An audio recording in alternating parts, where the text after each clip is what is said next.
Hello everyone, and thanks for listening in to yet another workshop from GreenThumb. This is about tool maintenance and tool care and sharpening. And you are here today in the backyard garden, well over 30 years old. My name is Thomann, and I'm so glad to be here today. Tool care is important for everybody. It's important for safety, and it's important for ease of operation for what you're doing. If your tools are sharp, your gardening is sharp. So I look in here and I say, oh my God, this tool shed needs tool hygiene. This is what we're going to work on today. Okay, so we talk about tool hygiene and tool care, and it can be done very easily with a scrub brush. You've seen all these things at the dollar store. A bucket of sand and a bucket of water. It's very, very simple at the end of your work session. So all this is, you knock off the soil that's on here. If you have some persistent soil, use that scrub brush.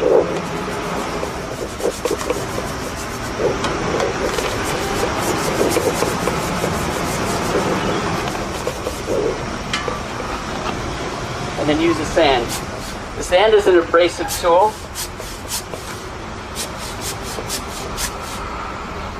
And that'll just knock off anything else that's sitting on your tool. I'll do this one more time.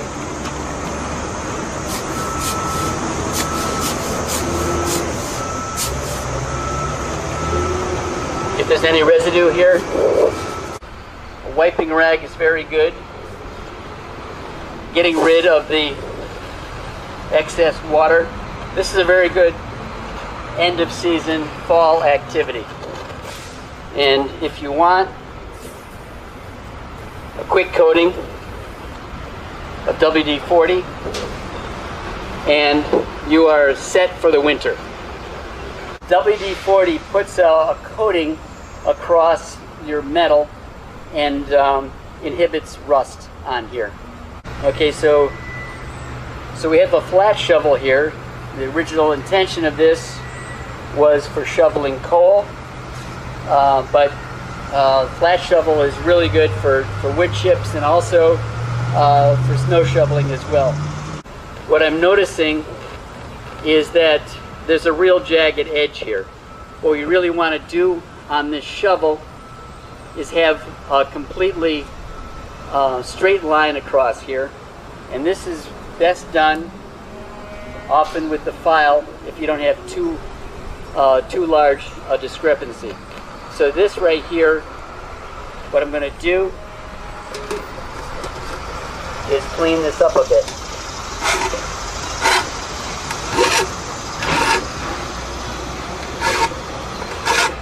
So this file is best used when you go from the toe of the file, use the whole file all the way to the heel, toe to heel. And what's happening here, we're getting closer and closer to that line.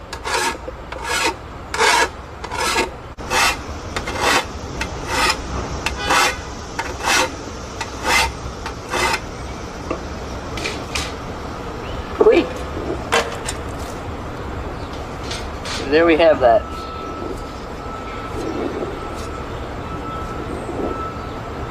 There's a little bit of burr on here, so I'm going to come back on this side and take that burr off.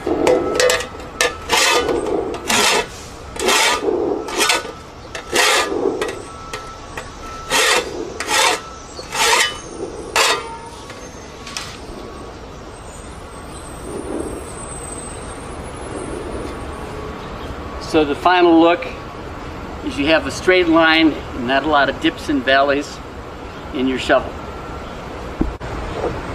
So sometimes the tool maintenance has been so infrequent, so few and far between, that you get a shovel that's got huge dips and valleys in there. And you can save some time if you have a metal blade on a saber saw and just cut a line.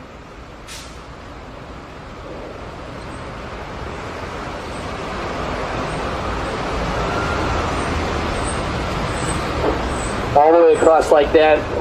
I've taken way more off than I want to, just for exaggeration here. But you look at this edge, and what you do is you come on in and you cut that down, and then you file that edge smooth. All right, so what we're going to do right now is talk about sharpening blades for pruners and loppers. And I'm going to show you a little bit from a Felco 2 pruner, a wonderful, wonderful tool of choice. There's a saying that when you are pruning a shrub, you want to keep your attitude sweet and your tool sharp. In other words, don't prune in a bad mood and don't prune with dull tools. So anyway, what we're going to do here is use a Brillo pad to knock off the big stuff that's on your blade, a file, a honing blade, and we're going to finish up with some WD-40.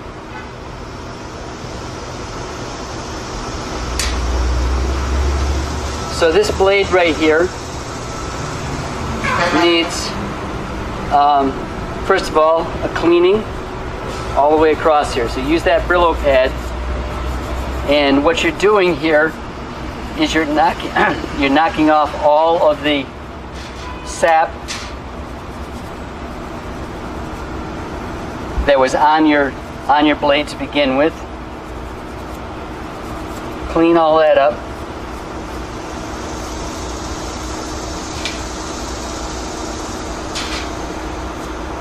And it doesn't take long. After you've scoured your blade, you're now going to come through here with the file, and again, going from the toe of the file to the heel. Go from the heel of the blade to the toe of the blade. One long move all the way across like that. In other words, don't use little short strokes. Use long strokes on this.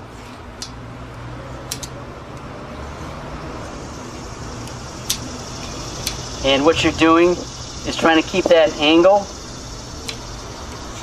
level all the way across here. And again, the toe of the file to the heel of the file. And you should be hitting the whole blade on that. And you can see, if you come in really, really close, that what you're doing, you're getting a shiny edge in here, and all the little nicks are disappearing. So that's the rough sharpening. Doesn't take too long to do that. Now we're going to do the smooth sharpening.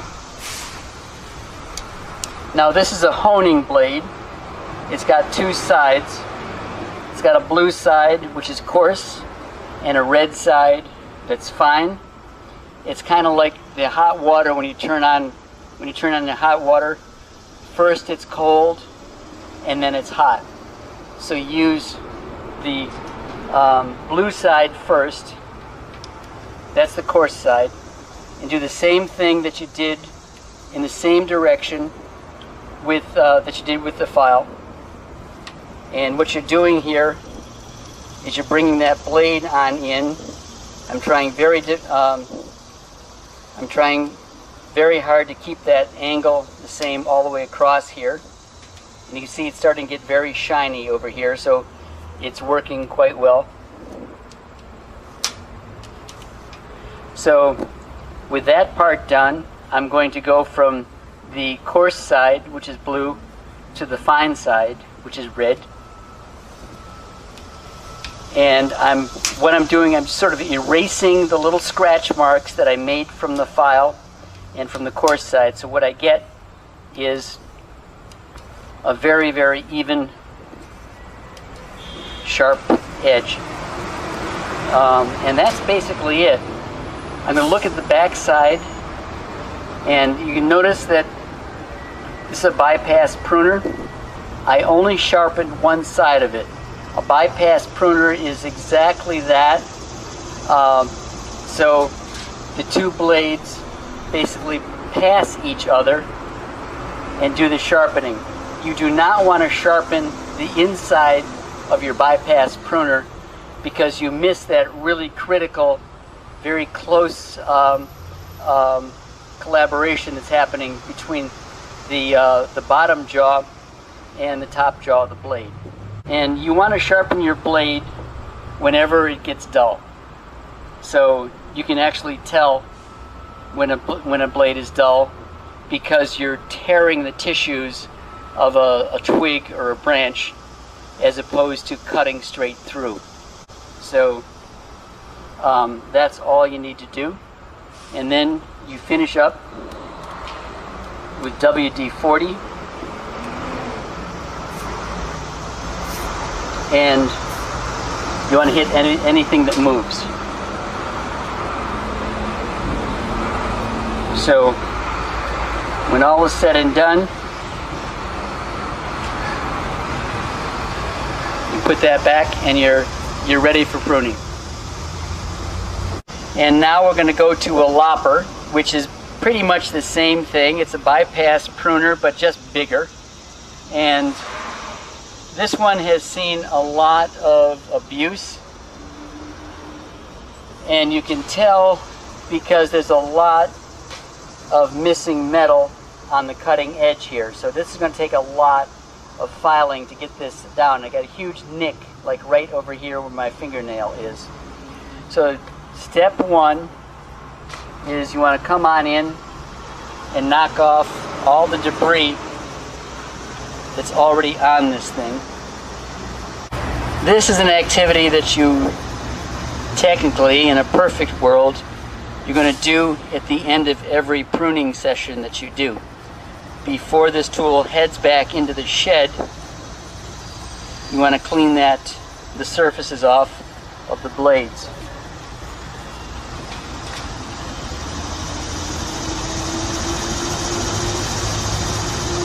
So I've got most of the debris off of here, and I've got some major problems with this.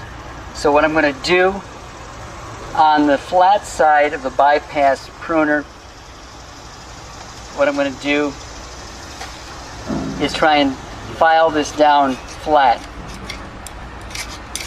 So you can see I'm staying flat to the blade. I'm not putting an edge on this side. I'm simply flattening that.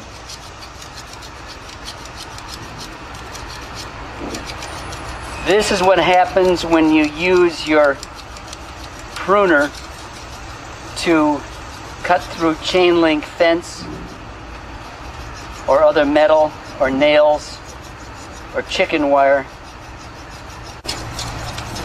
If this Lopper could speak. Okay, so I've taken care of some of the abuse that was on this.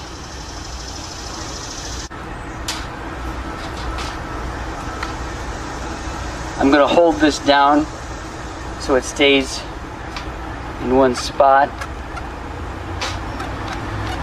And then I'm going to walk around to this side and take care of this business right over here. So you can see there's a lot of jagged edges in here.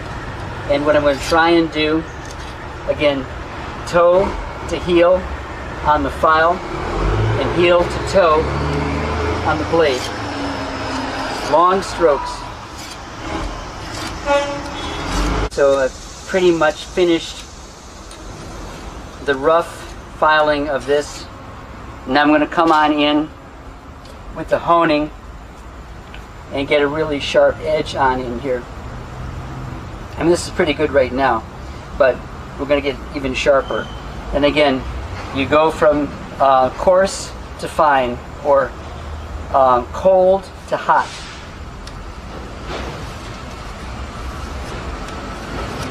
I'm using the same angle, as you can see, as I did with my file. I'm going to turn it over. This is the fine side. And what I'm doing is I'm just erasing all the grooves that were in here.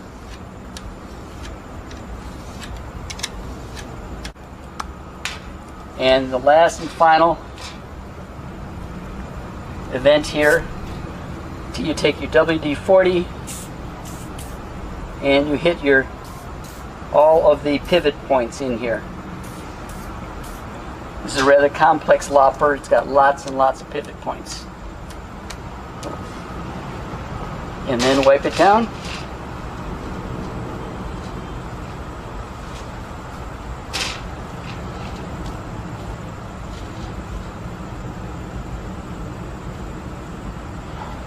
And you're good to go. Or there's also some mechanical things you can do with your tools as well. This is a grass rake right here, so you don't want to put a grass rake back into the tool shed with whatever you're working on. Your garden friends will not want to know what your projects were.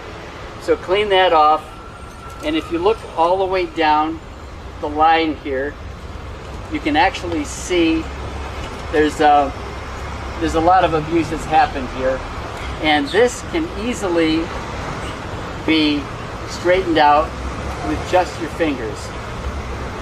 What I'm doing is I'm taking the individual tines of this grass rake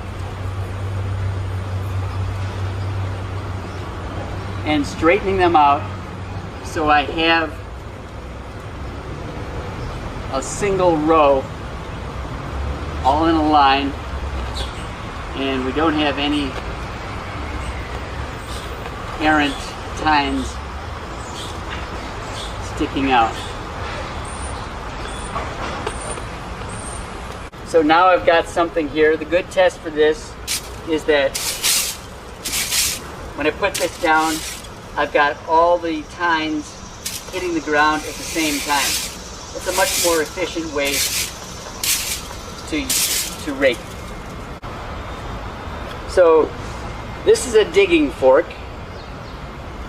and this is a digging fork that's had some serious abuse to it. As you can see, one of these tines is completely out of kilter right here.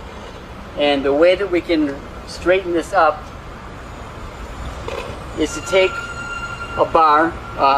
take a pipe, put this in here. I'm going to put this on the ground right here in front of me, and just bend that up